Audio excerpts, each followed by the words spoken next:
voici Arnold. Ah, tu profites des avantages de la civilisation, n'est-ce pas, Arnie? Mais souviens-toi, mon pote, pour ça, tu dois payer ta facture d'électricité à temps. Et je te l'ai déjà dit des centaines de fois, la publicité est juste faite pour te soutirer chacun de tes centimes. Alors vas-y, reste dans l'obscurité maintenant. Tu le mérites. Oh, bon, j'ai pitié rien qu'en te regardant. D'accord, j'ai une idée.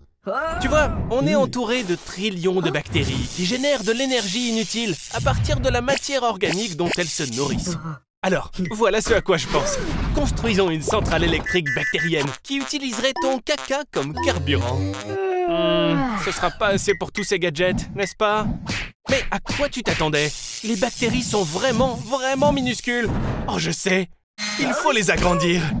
Une bactérie plus grande, disons de la taille d'un chat, nous donnera 46 000 fois plus d'énergie.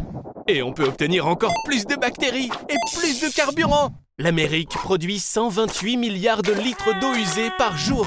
Cela pourrait fournir de l'électricité à une ville tout entière. Et on résoudrait aussi le problème de la purification de l'eau.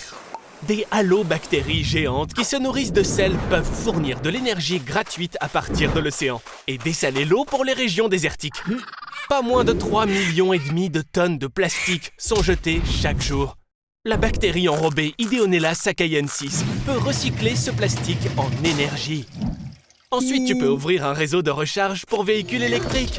Contrairement à l'énergie du carburant, qui émet chaque année 37,5 milliards de tonnes de CO2 dans l'atmosphère, l'énergie bactérienne est absolument pure et n'émet que de l'oxygène.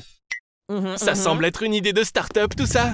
Arnold, tu as résolu les problèmes environnementaux de l'humanité. Et en plus, tu as gagné des billions de dollars dans le secteur de l'énergie. Arnold! Arnold! Réveille-toi! Quoi? Est-ce que tu es encore en train de rêver des bactéries de la taille d'un chat?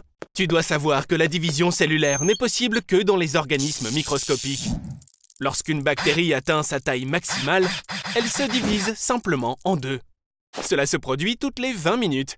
Donc, en seulement 6 heures, une bactérie est capable de se multiplier en 25 000. Et il semble que tes dettes se multiplient à la même vitesse.